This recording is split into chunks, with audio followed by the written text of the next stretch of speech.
Hey everyone and welcome. This is Chuck Hogan with Your Best Life and welcome to the Spanglish World Network on Zingo TV channels 250 and 251. Please remember to download the Zingo TV app on the respective app stores on iOS and Android devices.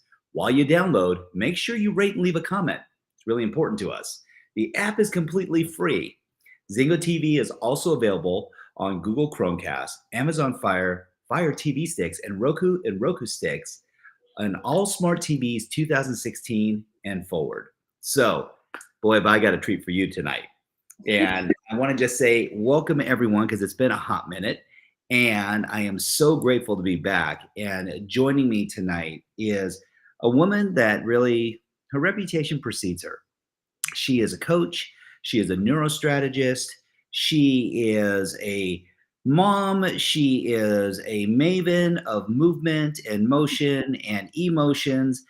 Cindy Gould is a woman that walks the talk and is so motivational in so many different ways. And I'm blessed to call her a friend and a cohort. So thank you for being here, my friend. It's beautiful to see you. And I appreciate this opportunity to connect with you. The last couple of times we've had chances to speak and to commune with one another, it's been so magical to be able to have these levels of communication and to chat about things in a very spirited, open, and beautiful way. You know, it's kind of crazy out there right now, and right. And so I loved when we were bantering around topics, and you're like going, "Well, let's ask some questions. Who are you? Mm-hmm. Why are you here? And what are you going to do about it?" So it's like going, wait, what? So I loved where you went with this. And let me ask you, first of all, how are you feeling today? Gosh, I'm so good. Thank you. It's really windy here, so forgive me if I have a tissue. All the dust is getting, but Oh, it's beautiful. I live in the Pacific Northwest, and so no. it's, always gorgeous up Oh, here. And absolutely. The yeah, weather's so, changing. yeah, I'll just say, hey, we're not in Florida. And so and right. God bless them. Hey, for all of my friends that live in Florida, please be careful. Take care of yourselves. Heed the warnings because I don't know about you all. I'd love to surf, but not on 20-foot storm surge. So please take care of yourselves. And this goes to Cindy's second question: why are you here? So when we start to look at life, Cindy, these are really poignant questions, and one of the strongest needs that any human being has to remain consistent with their identity. And Yep. so that really goes to your first question of why are you here? So why are we here? Right. Well, and it- Well, and and who really? I actually jumped in number two because you Yeah. actually asked the really important question, which is, who Who are are you? you? And who are you really? Mm, Not who did you grow up believing you were right. because of who your parents believe they were, etc., right? No fault, just is.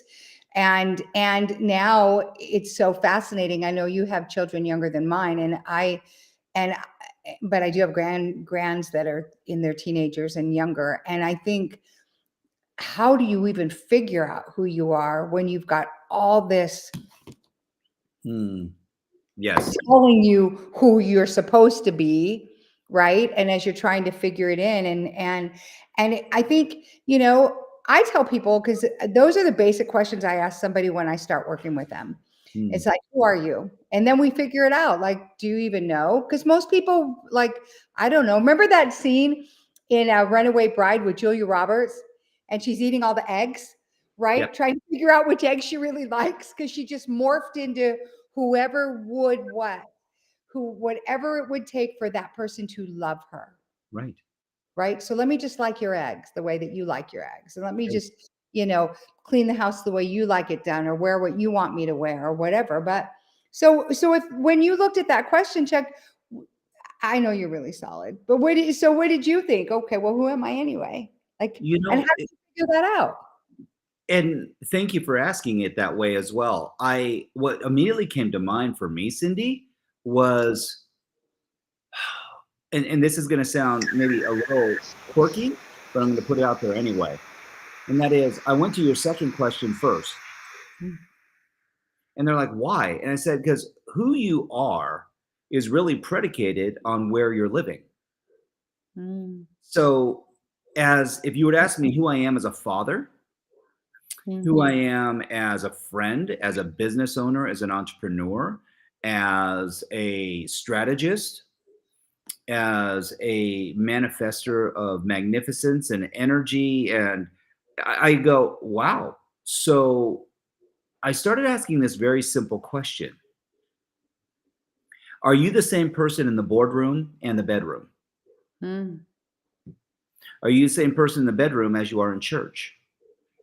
Are you saying the same person in church as you are on the playground? Right. And all of a sudden they're like going, same person, same body, different modalities, different nuances, different levels of expectation and engagement. And they go, well, but it's all the same person. And I said, so who are you? And I said, I can answer that in a very generalized statement. I'm a husband, father, and friend that lives as a loving, guided gift from God. And they go, okay. It's like, wait, what? I said, those are the things that matter most to me. Yeah. And they go, wait, but being a megapreneur or a solopreneur, an entrepreneur, or I go, I can open more businesses. I'm not getting another wife. I'm not getting additional children. I may be blessed with grandchildren someday, but at this juncture, right? So part of this, so thank you for asking the question that way, because oftentimes there is confusion around who are we? Right. Right. And I love that. When I started diving into it for myself, the first thing I went in order of appearance. So daughter, right? Of course, just the way you did with the titles, the roles, et cetera, that we play. And yet daughter, mother, grandmother, and I'm a conduit of God's light, love, joy. And I bring that with me no matter where I'm at. And that's really the way that when I say, okay, so who is Cindy? She's a joy catalyst. Who is Cindy? She is absolutely, my job is to love. That's it. It's pretty basic for me, and to bring light and love to every situation. Does that mean we all sit around singing Kumbaya, ooey gooey, go for guts? Heck no. Sometimes love requires a sword. I mean, and that you're a parent. Right? That's the way it works as a father and with your mate sometimes even, sometimes, or with your people that you work with and with YBL, with people that you coach and other things that you do. Sometimes the most loving thing you can do for somebody is to just hold a mirror or to, and as to your very valuable point, you are going to be different. You use the word modalities. What a beautiful word. And we are different aspects of us show up, the ones that are most worthy, I would say, of being in those moments, because that's the ones that need to show up in those moments, whatever that is, right? And Bedroom you, church. 100%. And you asked the most poignant question, which really dovetails all this together, and that is the why. Why? So why are you here? And what are you going to do about it? Right? Because I know too many people that go to programs and they have notebook after notebook of content and information, and they have more paper, they've killed more trees, and this stuff is sitting on their shelf. It might as well be a cabinet, because they have more shelf help than they know what to do with. And I mean, isn't it crazy? Because you're like, oh, I've been to this event and this event and this event and this event. And I go, and they go, oh, and I got all these books. And I go, have you read them? Nope. But I got them signed. And I'm like, oh, okay. Right. So are you using them to start fires? They're like, what do you, kindling? What are these for?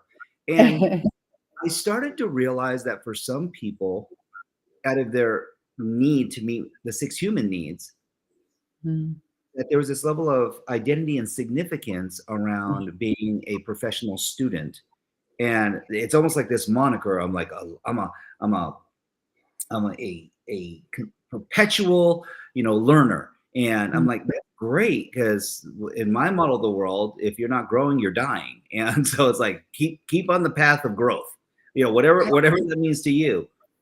Right. And yet I would also say, are you putting into practice what has been preached?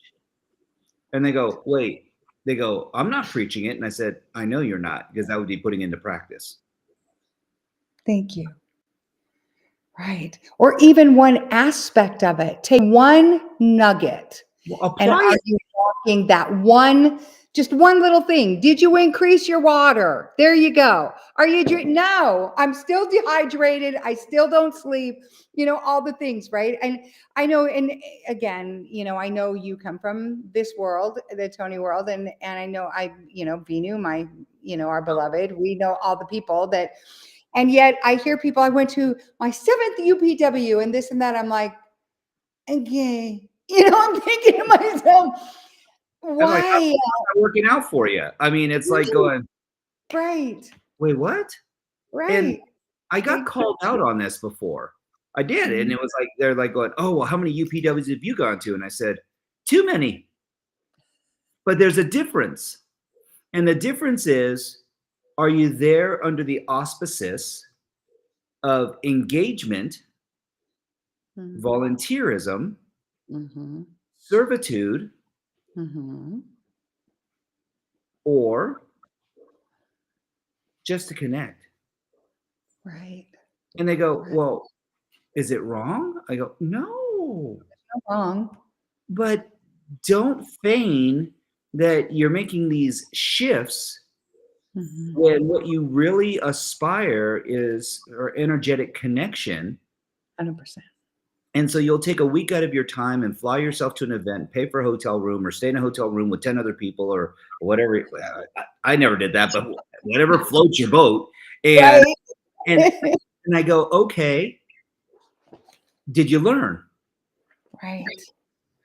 Because I can take you to the gym of life. And Cindy, you're so brilliant at this. And I know this is part of who you are. And we can sit there and go, here's a weight bench. Here's a lat pull down machine. Here's a leg extension, a leg curl. Here's all the free weights. Here's a Pilates machine. Here's a treadmill. Here's a. And it's like, yeah, look at this gym. Boy, Cindy, they've got everything we need. Where are we going to start? And I know you, and you're like, what? Pick one. Let's just pick one. Pick one. And that's where we're going to start. And I'm like, awesome. Yet I see these people on the habit trail of life, and it's like going, oh, it's your 7th UPW, your 4th day of destiny. And I was like, wow, did you miss the date? Like, because I don't know. Your destiny is still undetermined, apparently, because I don't get it. And they're like, yeah, but there's got to be a way, right? And I said, yes, it's called start. Something. Thank you. Right. They're like, well, where? I go, well, where are you at? Let's start with the elephant. Let's start with like a mouse. Right. And let's take a small bite, nibble, pick an ear, pick an ear. Right. Nose, tail, pick something, but you got to take a bite. But you're not eating your own cooking if you don't chew it and digest it. And this is the part that I started noticing with people is that it's kind of like admiring a beautiful meal. You sit there and look at it and go, oh my gosh, that is like food. Yep. And then they go, it looks delicious. And I was like, going, well, let's dive in. Oh no, I couldn't. And I'm like going, wait, what? Because moi is starving. And like it's last time I checked, we came into those doors expecting to have delicious food. Big dog got to eat. And so it's like going, okay, why do I say it that way? Because there are some times in life you will go to a restaurant and it'll be a 12-course meal and you're going to have samplers. Yeah. I'm not that kind of eater. Nope. Because you go in And I could tell you story after story, but I will say this. I've been to some tastings where it was like a thimble of basil froth. And I mean, literally, it looked like it was made for a Lilliputian, you know, and they bring it out and it's on this silver charger and there's 6 of us at this dinner and there's these 6 little thimbles and I'm like going, what, like, what do you do with these? Like, they go, oh, this is a compliment from the chef and it's a tasting of this amazing leek basil broth. And you're like going, okay. Oh, it's like gazpacho. And I'm like going, and I'm not embellishing when I say it was like this. Ooh. Okay. Pinky up. I mean, it was like, needless to say, for the 6 of us at this dinner, it was $7,300 for dinner. And we were so starving. This was in Las Vegas. I said, you know what? I'm getting us a cab. This was pre-Uber. I'm getting us a cab and we're going to In-N-Out Burger. 100%. We gorged ourselves on double animal style. Oh, it was a party. We're all in suits and ties and they're in gowns. And it's like, oh, you know what? But why do I go there? I said, had we had a clear outcome and known that the connection and the communion between people over $100 worth of hamburgers and fries and shakes and stuff, ranch dressing, could have given us, girl, don't make me hungry over here, and would have subsidized the over $7,000 dinner. Right. And it was an experience where we go, okay, we experienced it. Right. So doesn't this go back to a degree, Cindy, as to your original question? Because who was showing up? And I said, I was showing up as a business executive who was taking a bunch of people to dinner. And the net result is that in that desire to impress clients, we took them to a meal that they said, we need to go to this Daniel Ballard restaurant in the wind. And I was like, okay. And I'm reading everything about it. It's like, okay, well, it's a tasting. It sounds good. We're not going to be overly, stuffed. And I was like, going, man, I was looking for that ribeye buffet. I mean, it was like going, where's that bad boy? The all you could eat for $12. I'm like going, I guarantee you we wouldn't have been an In-N-Out Burger afterwards. 100%. Right? You'd be in food coma land. Well, you know what? I would have had the meat sweats. I'm just being honest with you. Like totally. And you know what's interesting? I haven't even thought about this in years. So when you said this, and the last moment that you said, the $7,300, and instantly where my brain went, this is what's wild, because I honestly haven't thought about this in years, was holy cow, you can buy a well in an African village for $7,300. There you go. You can buy a church in Thailand where the parish guy can have his own little parishy thing for $8,000. Yeah. And I'm thinking to myself, and he got a thimble. Like, you're telling me this, and I'm like, and you're in Vegas with the land of the buffet food coma place. It is the most bananas thing, because I was, in hindsight, I go, that could have been a wind turbine providing electricity for an entire small village. That could have been a water purification system. That could have been educational books, shoes, clothing. And it was like, wow. How crazy are we in this 21st century that this has become the litmus standard as to what is sensible and sensical? And I said, but it's not. Right. And it's not, because we live in this, and I apologize, Kardashians, but I'm going to use your name in vain for a moment. When we start to look at this processed world, what the level of expectation is around people and their engagements, and why that becomes imperative. And I go, is it so important that you have likes? Right. Is it so important that you have followers or subscriptions? Right. I look at these people who are being paid copious amounts of money, and I ask, are they giving anything substantive to the world? And they go, well, oh, I'm an entertainer. I'm that. I'm like, no, you're controversial. And irrespective of someone's political affiliation or what have you, words matter. Motive and intention are measurable. Mm-hmm. And we need to be accountable for the actions and the speak that we put out in this world. 100%. And we're seeing now that people are getting caught in their own trappings. And they go, oh, well, I'm a human being, not a human doing, so I'm going to make mistakes. And I said, well, there's a difference. Then own it. Right. Own. The only reason why I can be here with you, my dear friend, is because I have 7 PhDs in screw ups. My wife will vouch. I'm a hot mess. And so I look at this and go, okay, if that's the case, then what is the benefit? And I said, the learnings, the Right. lessons, Right. experience. Right. And this comes down to something too that I'd love to get your insight on. And that is, what is your opinion? Because, and this is going to be really controversial. So please don't, like, in the chat box, what are you doing? I started having some concerns in the coaching industry around the term coaching. And when people ask, they go, well, aren't you a coach? And I say, no. They're like, well, what was that little hesitation? I go, it's not a hesitation. I said, it's an identity. I'm a strategist.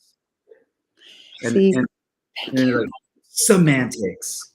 mm-mm, mm-mm. Oh, Word. let me go. So I actually changed. In fact, I'm in the process of redoing all my branding because when people ask me, actually, I'm a reinvention strategist. Nice. And it isn't to reinvent who you are. It's to reinvent your life so it is in alignment with who you really are. Beautiful.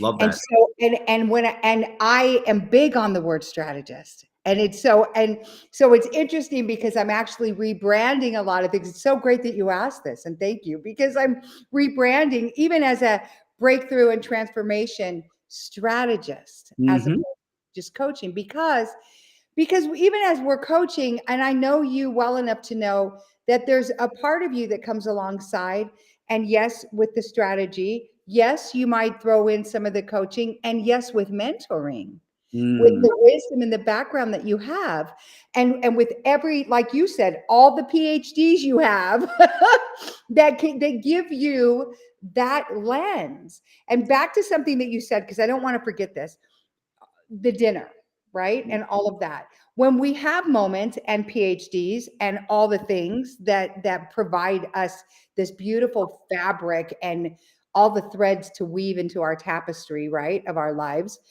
What I love is when I go treasure hunting.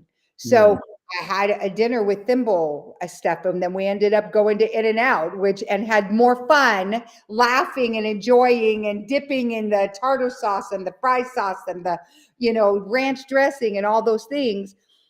And then when you go back and you reflect on that dinner, okay, what were the treasures there for me?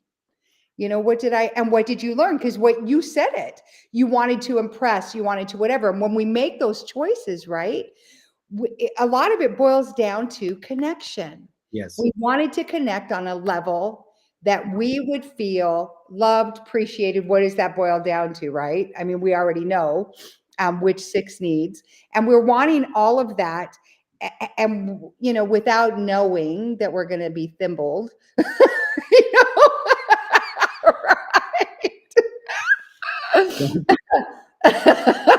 You're just like,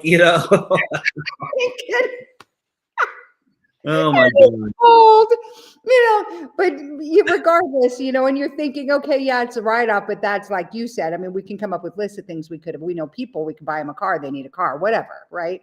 That's not the point. The point is literally, once again, when we come back to those questions, who am I, why am I here, and what am I going to do about it? Okay, well, won't do that again. Well, and here was the deal. The justifications after the fact were crazy because people were going, and so I'll give you a little inside scoop. The only reason why we went there for dinner is because a rep who was working for me at the time needed my credit account because they knew that they didn't have enough left to take these people out to dinner, and they were a really good client. So he invited me at the last minute, and I was like, oh, okay, so I'm just the wallet. The most interesting part was, and the reason why the dinner was so expensive, is because they ordered 6 bottles of wine that were over $700 a piece. Now, I don't drink. I don't either. So I'm watching all these people get twisted. They're starving, and their personalities are changing in front of my eyes. That I'm like, I really just want to be taking notes right now because this is like the best blackmail dinner I could ever hope to attend in my life. I wish iPhones were better at that time because holy smokes. And it was really interesting, Cindy, because I started afterwards, and about 3 weeks later, we're all at an event, and we run into each other. And that was the high sign, like, how you doing? And they're like, what? Oh no, it was priceless. And so the entire time, like when we see each other, we'd be like, at different tables, different booths, what have you. And I said, what was your experience? And they said, Chuck, there was a time in my life that I would said that was high line living. Mm-hmm.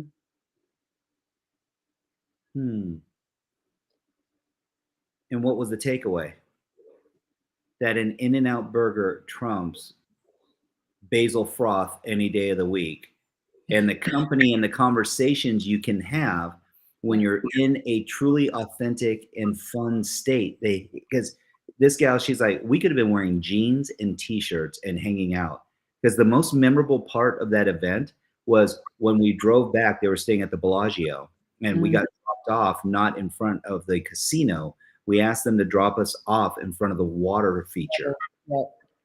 And we watched the water feature. Beautiful. And then walked around, which took another half an hour. Because you're like going, when does this pond end? Yes, and we went back to the hotel and dropped them off. And they were like, wow, you fed us, you entertained us, we had great conversation. I'm more sober now. I said, well, that's what a couple double doubles will do for you. Yeah. And fry sauce. And so we got to the hotel, and they said, this was an amazing evening. And to that, I would say the $7,200, it was priceless. 100%. Now, people go, but could you have just done In-N-Out? And I said, coulda, shoulda, woulda. Because the next night we went out with a bunch of people, had bottle service at a club at Mix over in the Mandalay Bay. And it's like, and they go, well, what was that all about? Because I got called out again. They said, what, you can get bottle service it was the vice president of the company. And I was like, yeah. I said, I've got a buddy of mine. He's a whale. He comes out here all the time. And he goes, sure you do. I was like, ruh-roh, okay. And we took 15 people to a nightclub at Mix. And it goes back to, why do I say this? Because when you're sitting there at a table with 3 bottles of Dom Perignon that is on his credit, not mine, on his card this time, and Missy Elliott shows up to do personal sets at the club, you're like, and he's like going, who are you?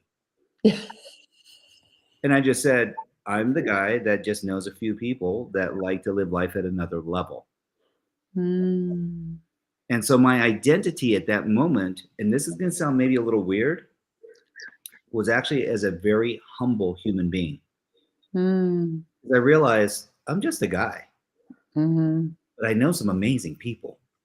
Yeah. And for whatever reason, our frequencies intertwine. And this goes back to why you're here. Yep. Because I have a deep desire to be around really cool people that are like-hearted, not just like-minded. Mm-hmm. So what do you say to someone, Cindy, when they're living in imposter syndrome? Oh, golly, you know. I know. I had to throw Pandora's box and just, I know, like, here we go. Just keep them coming. You know, what I like to do is I really break it down and look at, I'm really big on celebrating. Yes. And celebrating all the little things, all the little wins, you know, and then stacking them on the bigger things. The biggers are easy, but all the little things, like even when you had an opportunity to yell at your spouse and you didn't, or you had an opportunity to, you know, be grumpy with your child and you took a breath and you were present instead. And that was the present, right? Mm-hmm. Or, you know, and those are wins to me. Those are huge wins. And so when somebody's living in imposter syndrome like that, the first thing I want to know is, well, what do you really want? Like, what do you want? And Nice. And then, well, let's celebrate where you're at, see where you are at, what do you want? And let's close the gap and just see where that is. 9 times out of 10, there's so much, as you know this from your life, so much further along on the path. It's just all the clogging that gets in the midst of it, and their BS, their belief system, you know, of what they really believe is really going on, and it's not. It's a lot of times it's like, is that really how it is? You know, what do you think? The Joneses is tough. Yeah, the Kardashians. I mean, I don't know the Kardashians. I don't know the Joneses, the Smiths, the the Carnegies, the Rockefellers, and at some point in time, there becomes this condition, and I'll use 2 terms that may sound a little intellectual, so I'm going to apologize to everyone ahead of time because I'm not that smart. But there are 2 words, and they're called sympathetic, parasympathetic. Now, people go, oh, I've been sympathetic. And I said, great. What does it mean to you? And they're like, oh, sympathetic means that you sympathize with people. And I say, well, actually, is sympathizing or sympathetic a positive or I'll say challenging state? And they go, well, when you sympathize with someone, it's normally because they have a situation where they're having something challenging that's occurring. And I said, that would be correct. So sympathetic literally means stressor. So if you're living a sympathetic lifestyle, are you living a stressed lifestyle? Achievement falls in this category. Progress falls in this category. Anything that requires drive, strive, push, pull, lifting, and love it, commitment.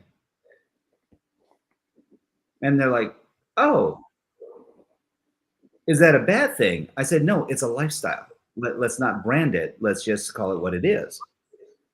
Parasympathetic is when we actually go into relaxation and recovery. Ooh. So sleep for most people is parasympathetic unless they've lived such a sympathetic lifestyle that their body can't even find ease when it's sleep. So we've all heard of the 80-20 rule, that 80% of what you experience comes from 20% of what's actually happening. And the nuance of this is that most people are been conditioned and educated to live a sympathetic lifestyle. Yep. Achievement, doing, what is your grade level? What's your ranking in class? How many degrees do you have? How much money's in the bank? What kind of car do you drive? What kind of house do you live in? Do you travel? Do you not travel? Do you eat organic? I love that. Right? I mean, because they're like, are you drinking alkalized water? Are you using a water purifier? Yes. Are you breathing? And I was like going, yep. Still here. so here's what started to happen though. People's identity starts to become wrapped around what they say after I am. So if you say I am busy, what you're basically telling me is that you're living in a sympathetic lifestyle because you're measuring the doings. To your point, who are you? I go, you're a busy person. And if I were to ask you, who lives longer, a busy person or a relaxed person? 100%. Because they started finding out that simply by changing your breathing, you can drop into a parasympathetic state. Yep. By simply doing box breathing. 4 to 5 seconds, out for 4. Actually, it's in for 4 to 5 seconds, hold 4 to 5 seconds, out for 5 seconds, and then hold.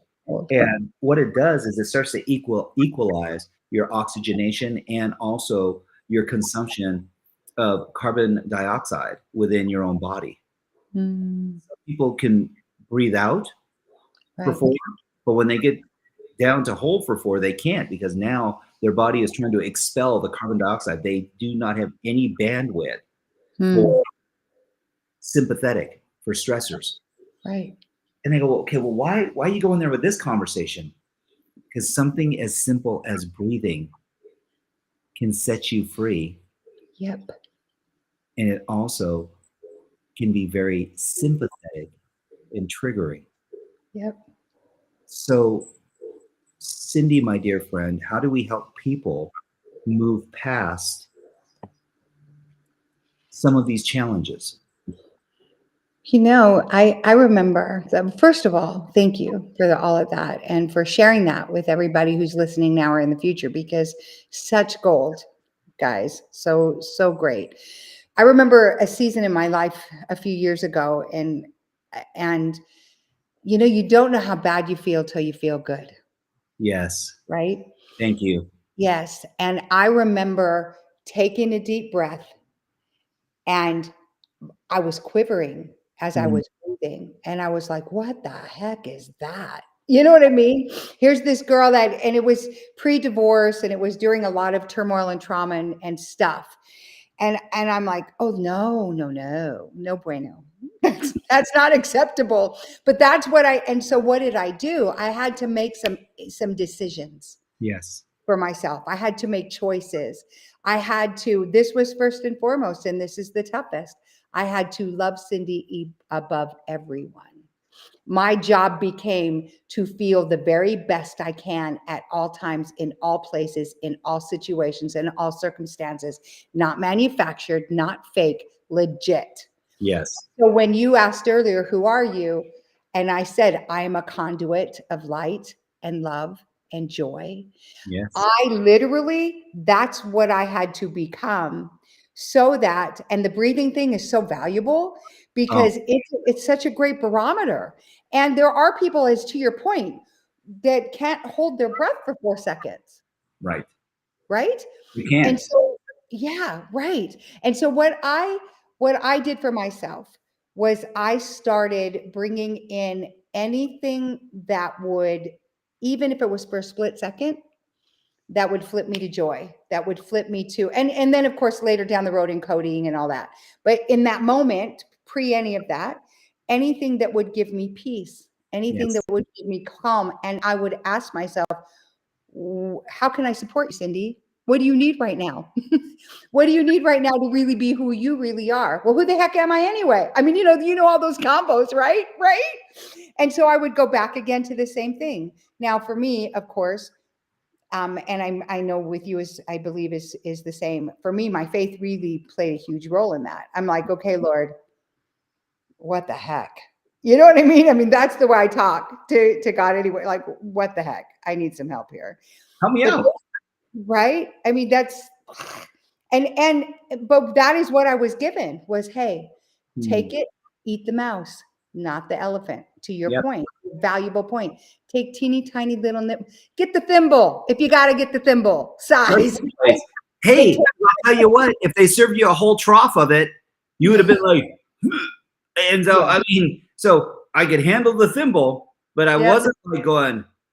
So good. Right. Right. Right. And So then just do it a little. And then I think there's something to be said for awareness. mm, Pay attention and be aware. because you Right. just said something that's huge, huge. Mhm. Sample life. Right. But when you commit, don't dabble. Because if you dabble, you're done. That's right. Ooh, that's good. Right? That's a t-shirt. That's well, and it's so true. I see people and they dabble in everything. They go, oh, a little of this, a little of that. And I go, well, what are you proficient in? And it's like, not really anything. Mhm. But I can do one card trick. I can make 2 drinks, but I don't drink. And it's like, oh, wait, what? So you're a jack of all trades and master of none of them? Right. Pretty much. And Mhm. we know people that, and this goes back to the very beginning of our conversation, which is how many of those people are dabbling in their own engagement because they're like going, and they don't ask high quality questions. Yep. Ooh. They're like going, well, why am I not wealthy? And I go, ask a better question. Right. How can I love and appreciate even more all the gifts I have in my life right now? Right. And share that and create even more value. And I go, because you know what increased value brings? Mhm. More compensation. 100%. And they go, so we're asking the same thing, just in a slightly different way. Different And like, frequency. huh. Mhm. So instead of asking, how much is that?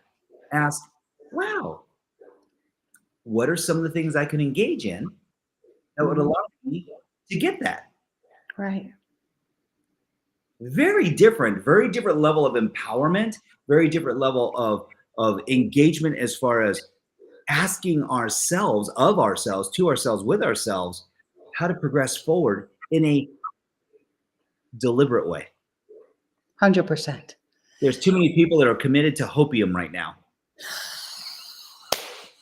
They are addicted to hopium. I Oh am my! writing it down. It's a terrible drug. It's more addictive than sugar. 100%. In fact, I don't use that word hope on purpose because it's weak to me. I don't want to get any blowback from anybody, but to me, No, bring it. No, bring it's it. Because here's the deal. If you hope that change is going to happen in your life, if you hope, I said, here's the difference. That means that you want it, but you're not willing to do what's necessary to experience it, get it, achieve it, and own it. Yep. Yes. And So own it. all that tells me is you're not committed. 100%.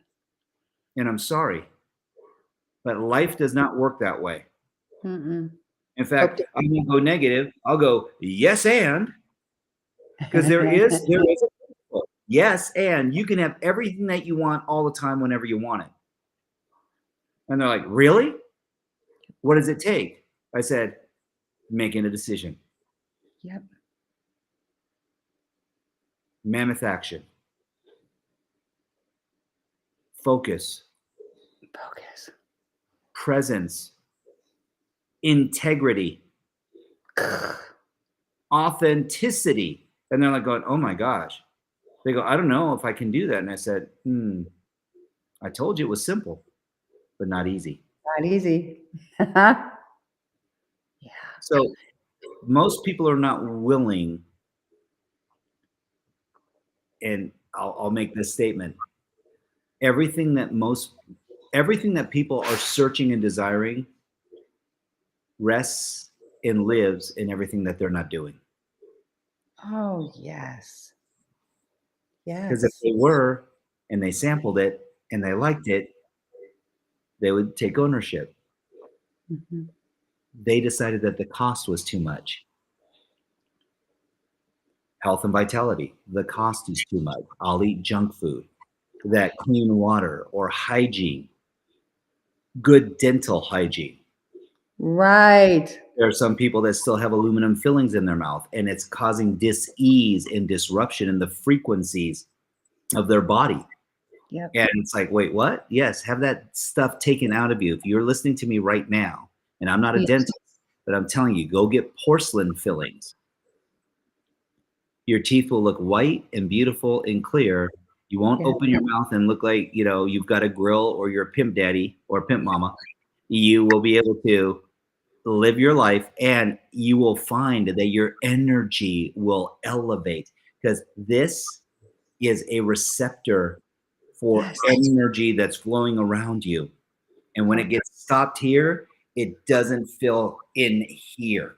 So it becomes a challenge. And this is something we could go, oh, I love speaking with you. It's because this whole why actually goes way beyond just your physical presence, and it's body, mind, and spirit.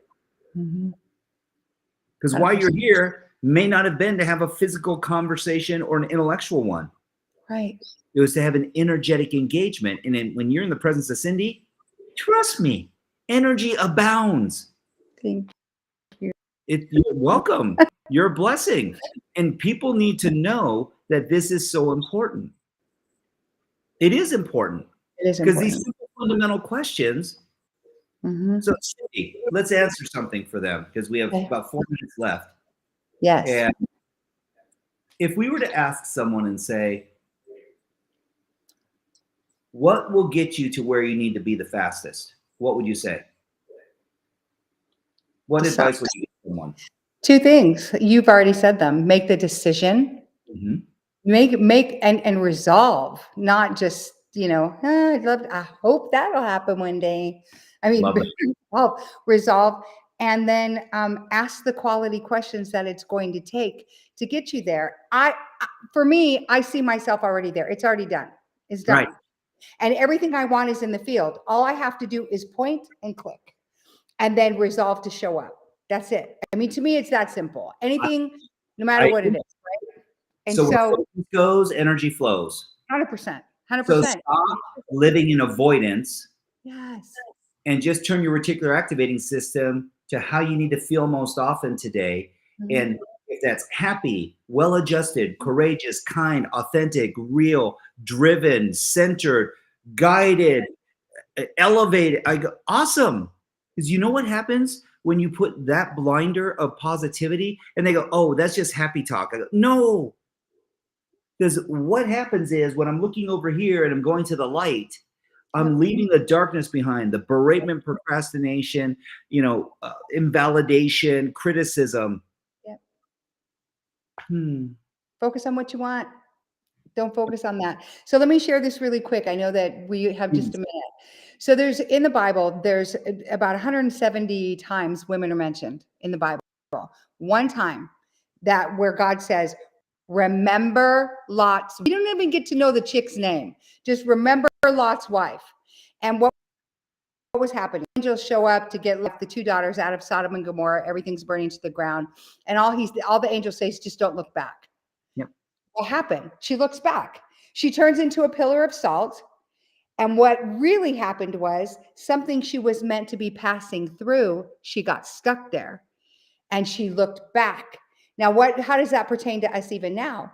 Well, when we continue to keep looking back, our hearts calcify like a pillar of salt. Yes. And then we get layers and layers and layers and layers instead of focusing on where we want to go. And sometimes we're more addicted to the dysfunction of our current or past than we are to the freedom that lays in front of us, like you said. And we just need to go. So live in your heart, not in your head. Because calcification comes from judging where you're now. Right. And if you're searching for better, I'm going to ask all of us tonight to do yourself a favor. Just look for different. Because the moment that you say better, you have where this moment, and you fit. And that's the only way something can be better is if I create comparison. It's like, no. Right. Yep. There's no You're greater amazing. than. Thanks. You're amazing. I love our conversations, and I pray I get to have many, many more engagements with you. It's so fun, and you are such a blessing. You too. Thanks so much. Before we sign off, how can people find out more about you and where you're at? Because it's imperative that you connect with this woman.